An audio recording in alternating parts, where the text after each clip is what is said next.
AITA for defending my stepsister who cheated. And now my daughter won't let me see the baby?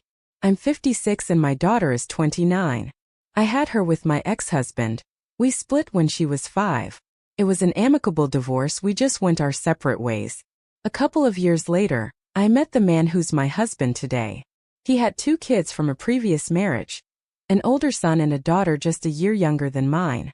To protect their privacy I won't use names, but my daughter and her stepsister hit it off right away. They were thick as thieves. That was such a relief because you always worry about the kids blending. The house got pretty lively. They did everything together, slept in the same room, even though they didn't have to, shared clothes, told each other everything, and I was so happy to have a family again. I bought into the lie that love was enough. When my daughter was 24, she met a guy at work. I'm not gonna go into much detail about him, but he seemed like a nice enough fella. My daughter fell head over heels. Before long, he was a fixture at all our family dinners. He got along with everyone, including her stepsister, but I never suspected anything, honestly. If I had, I'd like to think I would have put a stop to it. 2 years went by. He proposed to her at Christmas dinner at our house. She cried, we all cheered. It was one of those picture-perfect moments. My husband got it all on video. I thought it was the start of a new chapter: weddings, grandkids, family vacations. Boy, was I wrong. Everything fell apart 3 months later. It was a Saturday. My daughter showed up at the house unannounced. She came in screaming. I'd never seen her like that.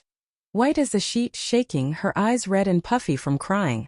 The first thing she yelled was, "Where is she?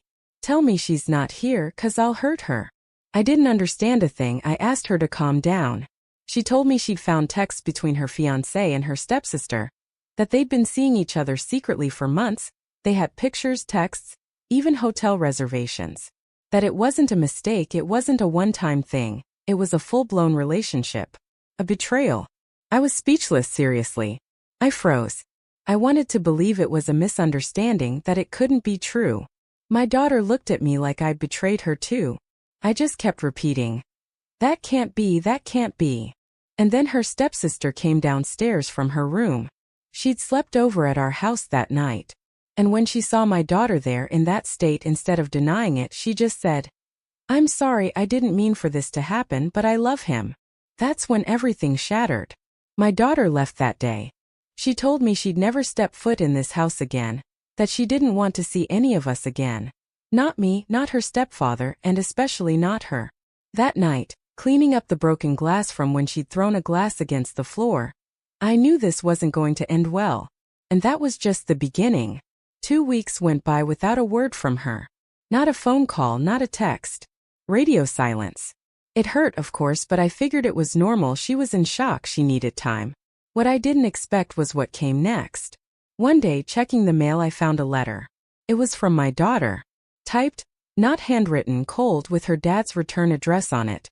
It said she'd already picked up her important stuff, that we could donate or toss the rest, and that she didn't want any contact for the time being. It included a list of non-negotiables. She didn't want her stepsister to contact her, she didn't want to hear anything about her ex, and she didn't want me to try to mediate, not now, not ever. That last part stung more than anything because that's exactly what I tried to do. Not right away, but soon after she left. I talked to her stepsister, not to comfort her, but to understand what the heck had happened. She told me they fell in love, that it wasn't planned, that she felt awful, but she couldn't deny her feelings. That it started with a connection during a rough patch between my daughter and her fiancé. That she never meant to hurt her. That she hated herself for what she'd done. I didn't know what to do with that. I'm not a therapist, I'm not a judge, I'm a mom, and I was stuck between 2 daughters who hated each other. One for the betrayal and the other for the shame. But when my husband found out, he was adamant. He wasn't kicking his daughter out, she was staying with us. I didn't ask her to leave either. I felt that kicking her out was giving up on her for good. Maybe that was wrong, I don't know. I tried calling my daughter twice more. The first time she didn't pick up. The second time she blocked me. That was 5 years ago. Since then, I only heard about her through my younger daughter, the only one who still talked to both of them.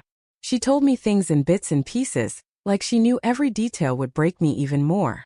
Sometimes I saw her in pictures on social media. She moved to a different city, changed jobs, started seeing another guy, but never told me his name. I never saw her in person or on video chat again, only in memories. And this whole time I tried to tell myself that someday she'd come back, that after enough time with things cooled down, she'd see that it wasn't my fault, that I didn't want any of this to happen, that I wasn't the one who betrayed her. But that crumbled with every birthday that went by without a call, every Christmas without her chair at the table, every year she texted a curt happy birthday, unsigned like I was some acquaintance, like I hadn't been her mother. A few months ago I thought things were gonna change. We got a wedding invitation. Yep, a wedding. She was marrying someone. We didn't know a thing about the guy, not his name, not how they met. The invitation was short and sweet, just the place, the date, and a note. Your presence is not required. My husband and I decided we'd go, even though we weren't part of the ceremony, even though we weren't involved in the planning. We thought being there was a way of saying, we're still here. We booked a hotel, bought clothes, I got my hair done, something I hadn't done in years. And then 2 days before, my husband got really sick. Not just a flu, something serious.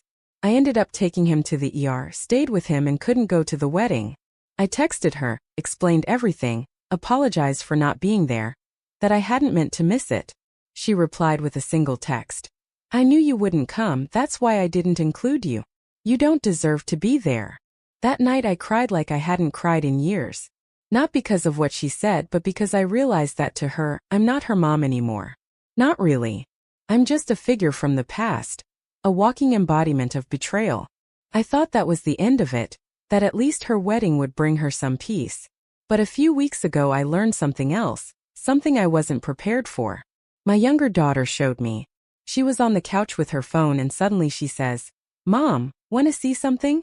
I'd learned that when she says that, it's because she's about to drop a bomb. She doesn't usually do that lightly. She knows how fragile I've become with all this. Still, she said she thought I had a right to know. She showed me an Instagram post. It was a picture of my older daughter smiling with a very pregnant belly. My first thought was, how long has she been pregnant? Because she hadn't told me. I found out like a complete stranger. Like I was just another follower looking at a life that no longer belonged to me. And what broke me most wasn't seeing her happy, which of course hurt, but reading the caption.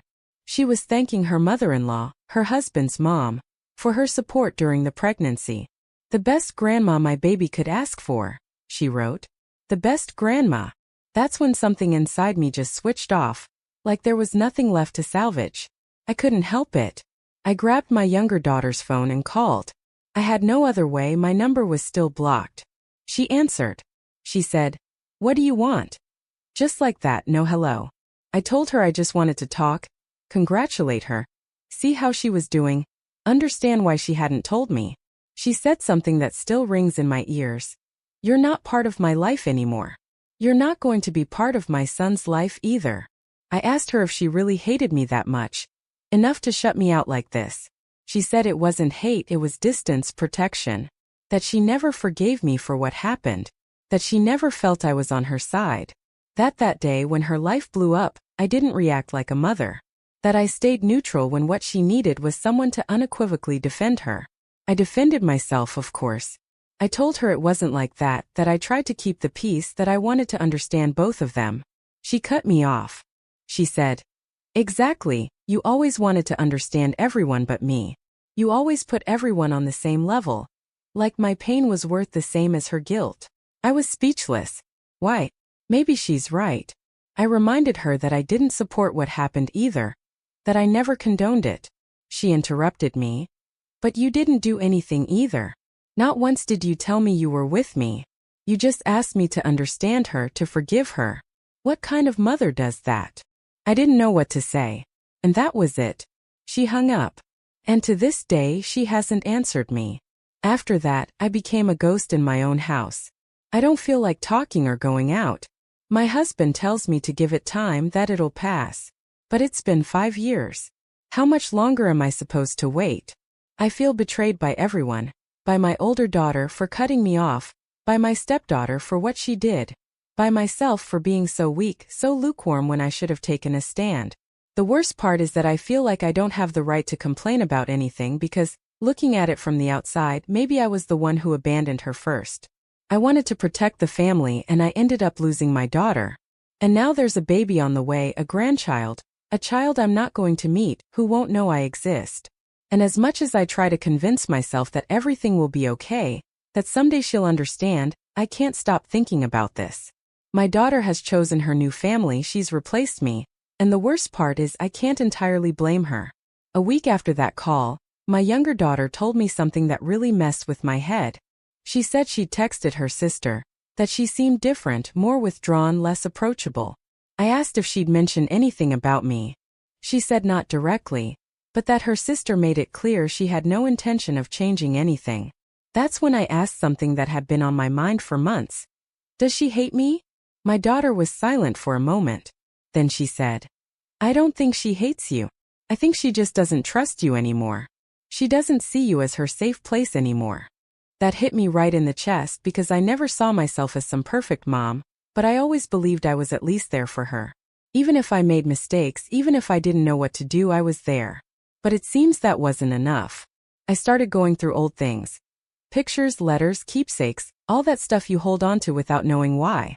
There's one picture that haunts me. Her and her stepsister sitting on the porch steps, wrapped in a blanket. They must have been around 15. They're laughing, really laughing, the kind of laughter that rings out. I can't even look at that picture without feeling sick to my stomach, because that trust was shattered. And deep down I know I played a part in that. When the fiancé thing happened, yeah, it was a huge betrayal, but what broke everything was how I reacted. I get that now. I stayed in the middle trying to smooth things over without picking a side. I thought acting as a mediator was the right thing to do, that maturity meant not taking sides. But this wasn't just any fight. It was her fiancé, it was her sister, it was her home, and I didn't defend her. Not fiercely, not clearly. I remember that night after she left screaming. I sat in the kitchen and my husband said something like, we have to try to understand both of them. And I nodded like an idiot. Like that would fix anything. Like it wasn't our daughter who'd just been stabbed in the back. After that, I never saw them together again, not even in pictures. She blocked the whole family except for her sister, except for my stepson. My stepson didn't even get involved. He said it wasn't his business. He erased himself like he had nothing to do with it. And the truth is he wasn't needed. He was never really present for anything. Over the months, my stepdaughter started acting like nothing had happened. She continued living with us, she rarely talked about it, she seemed uncomfortable, but she didn't really do much to fix it either. She apologized once, crying, saying she hadn't meant to fall in love, that it hurt her to hurt her practically sister. But after that, silence. Like an apology made everything okay. And the guy, my daughter's ex-fiancé, even came to the house a couple times. My husband didn't say anything, neither did I. I don't know if it was out of cowardice or to avoid another blow-up, but we let him in. We let him sit there, drink coffee, watch TV like he hadn't destroyed my daughter. I hate myself for that. When he got engaged to her stepsister, it felt like a slap in the face. And she had the gall to invite my daughter to the wedding, like it was normal, like everything that happened could be swept under the rug with flowers and a white dress. She didn't go, of course. She left town the same weekend as the wedding and didn't say a word, just vanished. I went.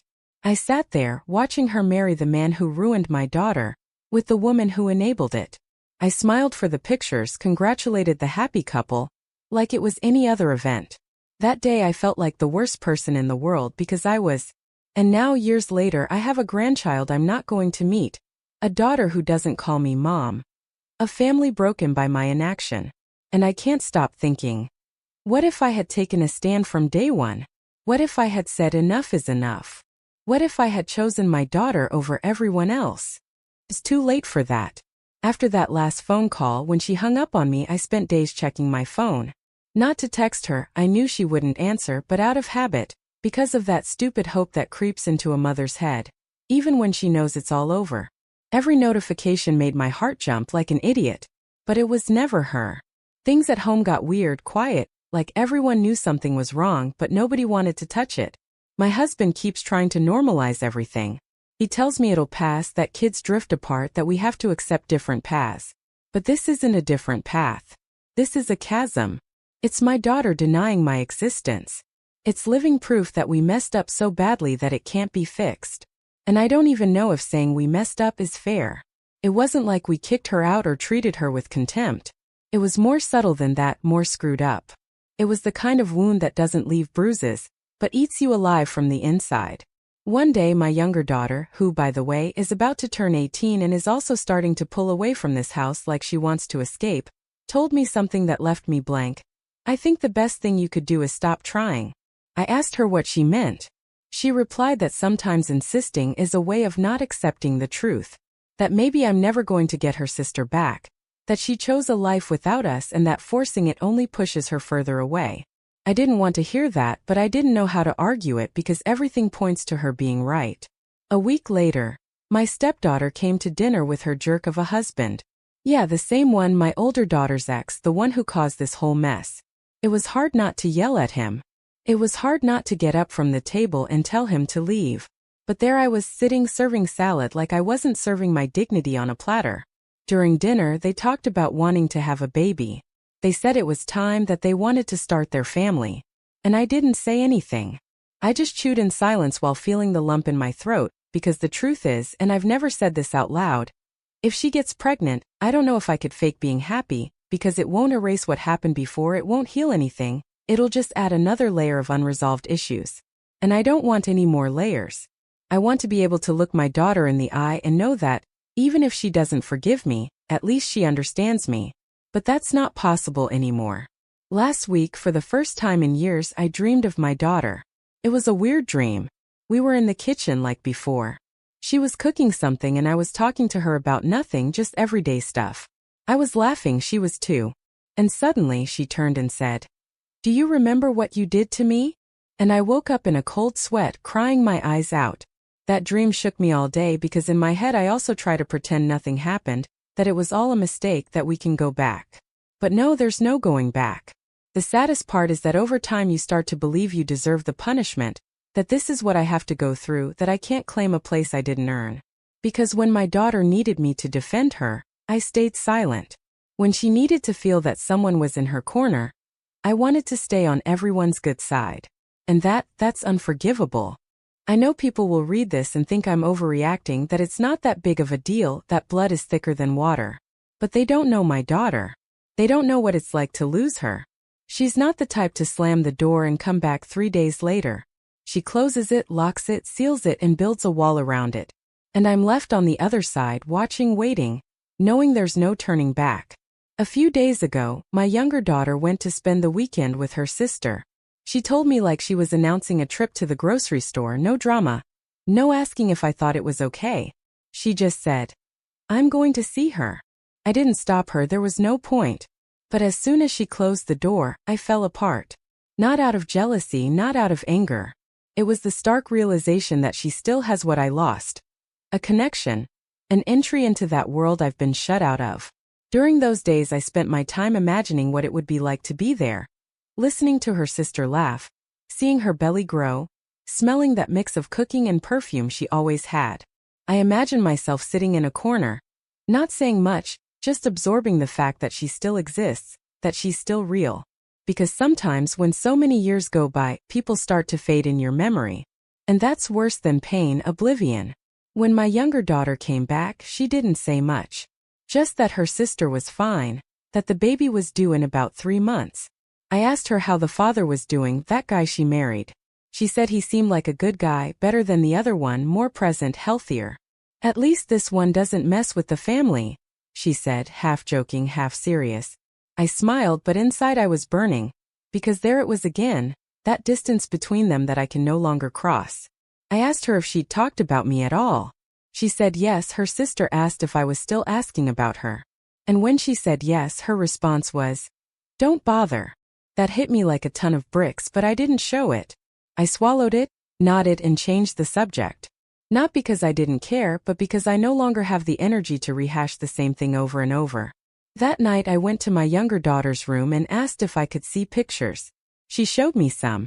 There she was, my daughter with her huge belly, smiling, sitting in a park, eating ice cream with the guy next to her. They looked happy, or at least content. Me watching everything from a damn cell phone like a stranger. Then I had an idea. I don't know if it was cowardly, desperate, or stupid, but I did it. I asked my younger daughter to take her a letter. Not a text, a handwritten letter like the old days. I told her not to pressure her, just to give it to her. And if she ripped it up or threw it away, it was fine, but that I needed to do this. That night I wrote. I didn't sugarcoat anything, I didn't use flowery language. I just told her how I felt. I told her I knew I failed, that I should have defended her without hesitation. That I was wrong to want everything to be harmonious when what she needed was someone to say, "That was wrong," and say it loud and clear. I told her I understood if she didn't want me in her life anymore, but that if she ever changed her mind, I'd be here. Not like before, not as a mediator, as a mother. I didn't sign it Mom. Just my name, because I don't know if I still have the right to use that title. My younger daughter took it.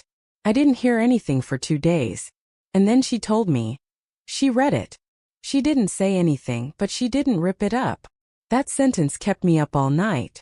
She didn't rip it up. Sounds like nothing, but to me it was everything. After that, nothing else happened. She didn't call, she didn't text, she didn't ask to see me. But she didn't say no either. And that, in her language, is already a shift. Since then I haven't pushed it. I haven't sent another letter, I haven't mentioned her. I'm waiting because I think it's no longer about rushing her. It's about showing her that if she ever comes back, this time I'll be there, without hesitation, without half measures. And if she doesn't come back, well, at least I'll know I did everything I could in my own way. Late, yeah, but sincere. What hurts most now isn't the rejection, it's not knowing if I'm going to meet that baby.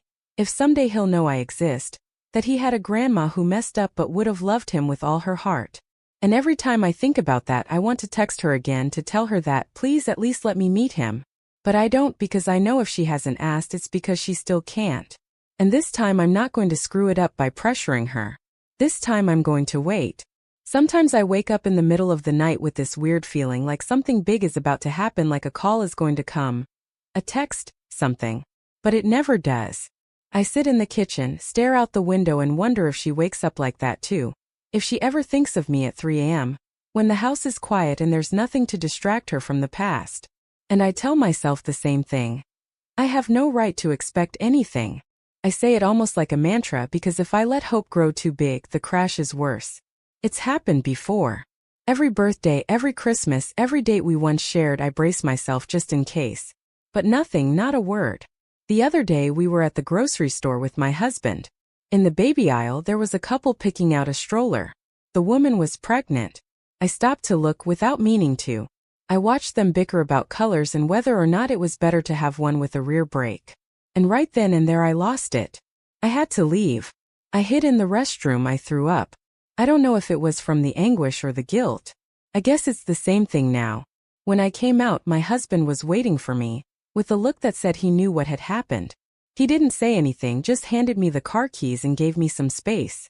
He doesn't talk much about this either, and sometimes it makes me mad because it seems like it doesn't hurt him as much. But then I'll see him alone in the garage, looking at an old photo, and I understand that his way of breaking down is different, quieter, more reserved. He hasn't seen his stepdaughter in years either. Since the wedding, she's never been back to this house. Not even for a birthday, not for holidays, nothing. Our younger daughter is almost ready to leave for college. She told me the other day, just like that, matter-of-factly. She wants to go to Portland? I asked her if it was because of her sister. She said no, that it was for the school. But the way she avoided my eyes told a different story. I told her I thought it was great, that she'd do well. But when she went to her room, I cried. Why? I'm going to be alone because this house that was once full is now just echoes. And just when I thought everything was going to stay the same, something happened. I woke up one morning and I had a text. Not from her, from my daughter's husband. We'd never spoken, he'd never texted me. I didn't even know he had my number. But there it was. Hi. She asked me to let you know the baby was born. She's fine, they're both fine. Nothing more. No picture, no invitation. Just that. I felt like all the air had been sucked out of me. I sat on the edge of the bed and just stayed there, not knowing whether to cry, laugh, or scream. Because, on the one hand, they were letting me know. On the other hand, it was clear they didn't want me to do anything with that information. I went hours without telling anyone, not my husband, not my younger daughter. I held it like a fragile secret, something that might disappear if I spoke it aloud. After thinking it over, I replied, "Thanks for letting me know. If I can help with anything or meet him sometime, I'm available. I don't want to intrude, just be there. He never replied, and I don't expect him to, but I left my message there. I left it because not doing so would be giving up completely, and I'm not ready for that yet. Later, my younger daughter asked me if I felt different. I told her I didn't understand. She looked at me and said, "It's weird. You're calmer today, like you know something." I didn't answer, I just hugged her. She doesn't know about the text. Nobody knows. It's my little secret. The confirmation that, even from a distance, I'm still part of something, even in silence. And yes, I know it doesn't mean reconciliation. I know I'm still not welcome.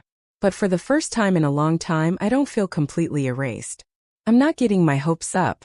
I'm not going to show up at their door. I'm not going to send gifts without permission. But now, when I sit in the kitchen at 3 a.m., at least I know there's a baby out there, a grandchild who came into the world, who is alive, who is healthy. And that, for now, is enough. 3 weeks have passed since that text. No one else has said anything. No follow-up, no pictures, no other word. Like the text was just that. A notification, of formality. But I have it saved. I didn't delete it. I open it every so often. Not because it says anything new, but because it reminds me that, at least for a moment, I wasn't invisible. I've thought 1,000 times about texting her, congratulating her, asking how she's doing, telling her I'm happy for her. That even though I can't be there, I'm thrilled she brought a new life into the world. But I don't, because I still have some pride left, or fear or respect, I don't know what to call it, that stops me from forcing her silence again. Sometimes it makes me mad that she doesn't see all the things I don't do so I don't lose her completely. Because the easy thing would be to insist, to show up, to claim my place as a mother, and now as a grandmother. But no. I swallow it all. I eat the guilt, the pain, the longing. Because I've learned way too late, but I've learned you can't force forgiveness. My husband tells me time heals all wounds, but I don't believe him anymore. Time doesn't fix anything, it just dulls it, buries it under layers of years and distractions. And then one day when you think it's over, it comes back like a badly healed wound. My younger daughter is packing her bags. She's leaving next month. To Portland, yep, in the end. She's got housing, a scholarship, everything.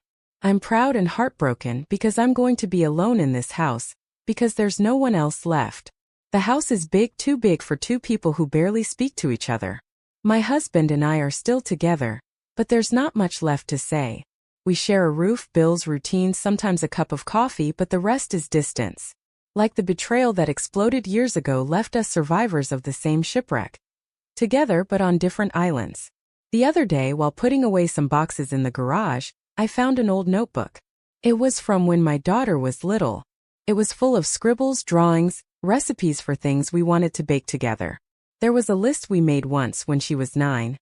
Things we're gonna do when we're old ladies. I remember that afternoon perfectly. We were drinking hot cocoa. She had a blanket draped over her like a cape. The list said, go to the beach in goofy hats. Bake muffins without a recipe. Dye our hair the same color. Sleep in a tent in the backyard. Watch cheesy movies and eat popcorn until we're sick. Gossip about everyone in hushed tones. I reread it 10 times. I couldn't help but cry because none of those things are going to happen. Because we made that list when she still thought I was her safe person. Her home, her haven before everything broke. Now I'm just someone from her past, a shadow. But I'm still alive. I'm still here. I'm still waiting, even if I don't say it out loud. I don't know if she'll ever forgive me. I don't know if she'll let me meet that baby. I don't know if she'll ever read that letter again, or if she threw it away after a while. But I keep going. Not because I think there's a happy ending waiting for me, but because I have no other choice. If you liked it, don't forget to leave a comment and support the channel by subscribing. See you in the upcoming stories.